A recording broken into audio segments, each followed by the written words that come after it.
Bonjour, alors suite à la vidéo de ce matin où on a parlé de la façon de pouvoir enseigner, si je peux m'exprimer ainsi, et de le faire avec douceur, avec gentillesse, surtout en posant des questions, a vu apparaître évidemment la question, peut-on enseigner ou coacher avec une certaine forme de violence, avec de la colère, etc. Alors, la réponse est oui et non. Je veux dire, en fait, chacun appréciera ce qui convient de faire dans un contexte donné. Enfin, en tout cas, dans l'idéal, c'est ce que chacun devrait faire. Et donc, en fonction du contexte, en fonction de la personne, en fonction de ce qui marche sur elle ou pas, on peut choisir évidemment une stratégie comme une autre. D'ailleurs, la plus grande qualité d'un coach ou d'un enseignant, c'est sa flexibilité, c'est pouvoir choisir ce qui convient.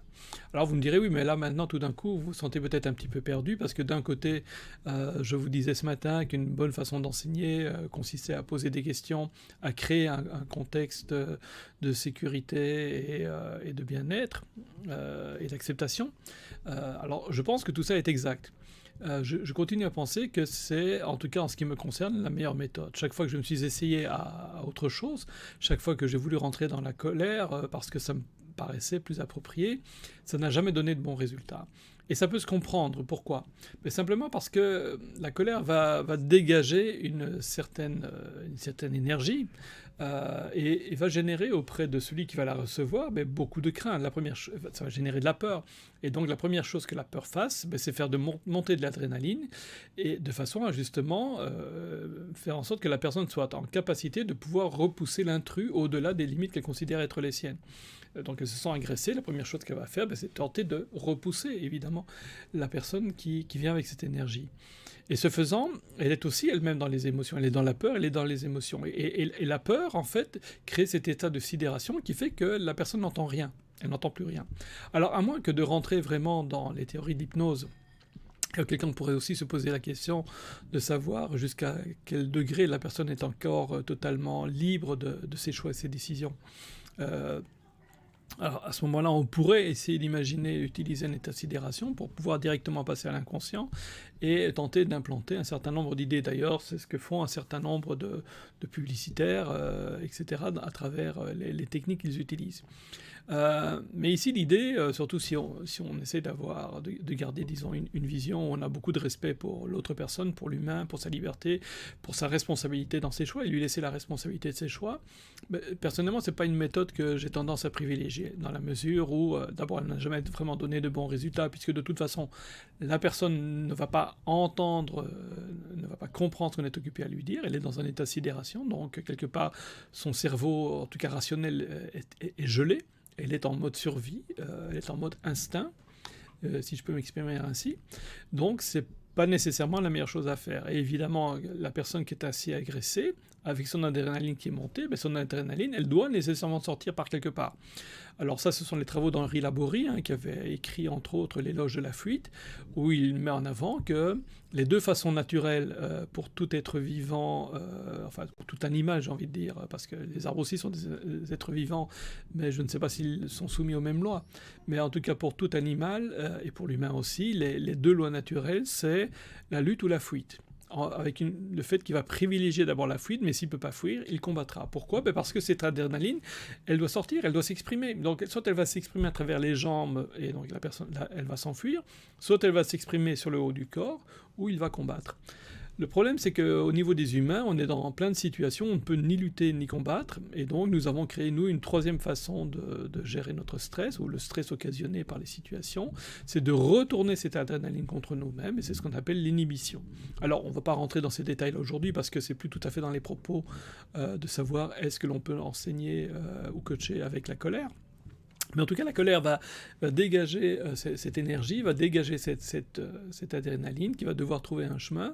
Et donc, la personne n'est pas avec la raison, elle est en mode survie, et donc elle n'est pas prête à pouvoir écouter nos arguments. Ça ne sert pas à grand-chose. Et si on espère pouvoir gagner ou réussir à travers la colère, ça ne me paraît pas être... enfin, je veux dire, les chances de pouvoir réussir par ce biais-là me paraissent ténues.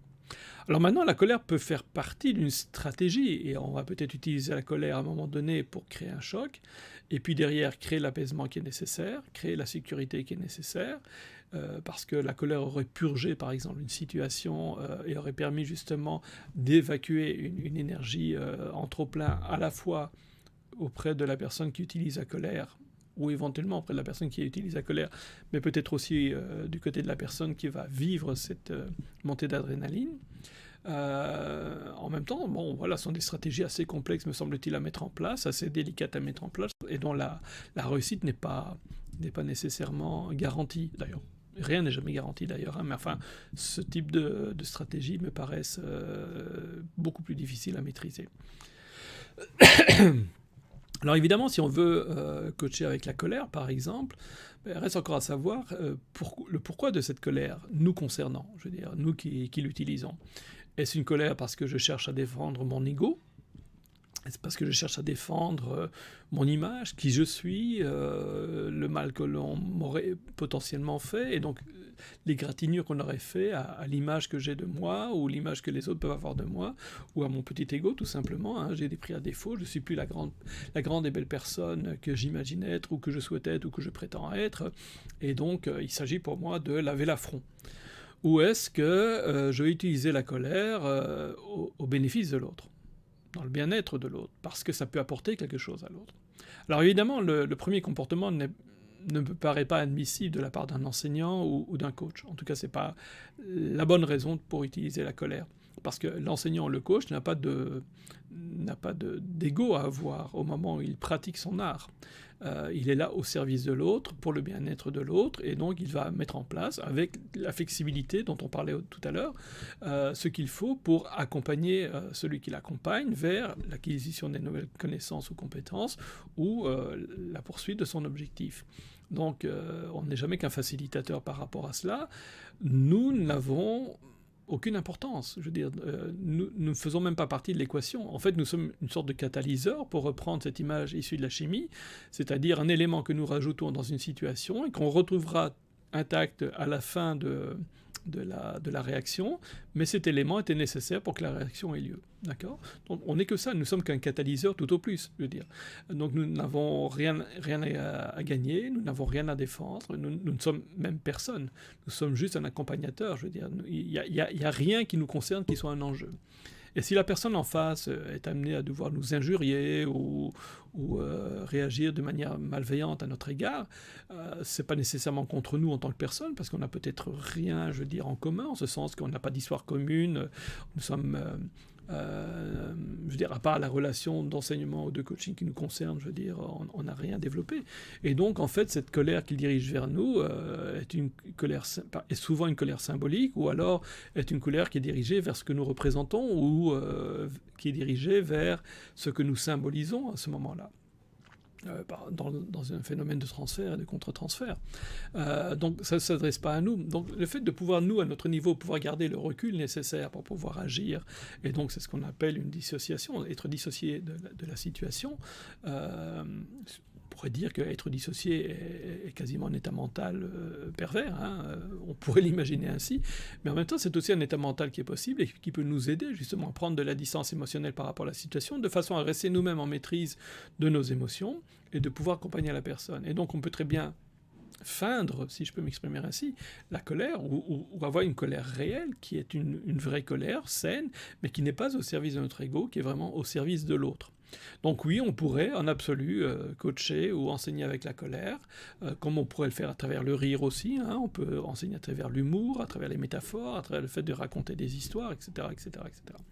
Alors pour ceux qui sont passionnés d'énéagramme, et c'est une question que je me pose, je n'ai pas la réponse par rapport à ça, il serait peut-être intéressant, et peut-être que si j'ai un moment un jour je me pencherai là-dessus, d'essayer d'identifier quelles sont des façons efficaces de pouvoir enseigner en fonction de l'égotype de la personne, en fonction de son appartenance à un des 9 égotypes de l'énéagramme.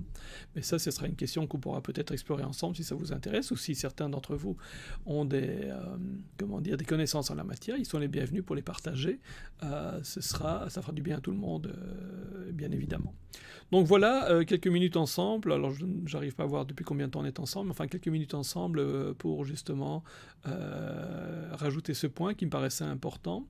Donc, la façon dont j'ai parlé tout à l'heure est une façon en tout cas qui, moi, me convient, hein. hein, poser des questions, créer un environnement sécurisé dans lequel la personne se sent en sécurité. D'ailleurs, c'est quelque chose qu'on peut tout à fait faire, même quand on va travailler avec la colère, surtout si on veut que la colère soit efficace. Je pense qu'elle sera d'autant mieux accueillie par l'autre, si tant est qu'une colère puisse être bien accueillie, à partir du moment où on aurait établi ce périmètre de sécurité et de bienveillance. Parce qu'il interprétera cette colère peut-être différemment, comme une juste et saine colère, par rapport à des comportements et des attitudes que lui peut avoir, mais il saurait que si cette colère est là, elle est là avec une certaine bienveillance. Donc à vous de réfléchir par rapport à ça. Il n'y a aucune vérité absolue dans tout ce que j'avance, en ce sens qu'il n'y a que des situations par rapport auxquelles vous serez amené à devoir choisir ce qui vous paraît être la stratégie la plus pertinente au moment à l'instant T où tout ça se passe, et c'est vous qui choisirez stratégiquement d'aller d'un côté ou d'un autre. La seule chose que je puisse vous conseiller par contre, c'est d'expérimenter, et puis surtout, chaque fois que vous avez une expérience d'un type différent, débriefez-la vis-à-vis de vous-même, voyez qu'est-ce qui a fonctionné, qu'est-ce qui n'y a pas fonctionné, dans quel contexte ça se présentait, etc. Et c'est ainsi que vous allez vous construire tout doucement, finalement, aussi votre base de connaissances qui élargira votre champ de possibilités quand vous serez vous-même en action. Voilà, portez-vous bien, au plaisir de vous retrouver très très vite sur cette chaîne pour d'autres vidéos. Alors n'hésitez pas à vous abonner, à actionner la cloche si vous voulez savoir quand de nouvelles vidéos seront mises en ligne. Je vous souhaite à très bientôt, portez-vous bien et soyez heureux.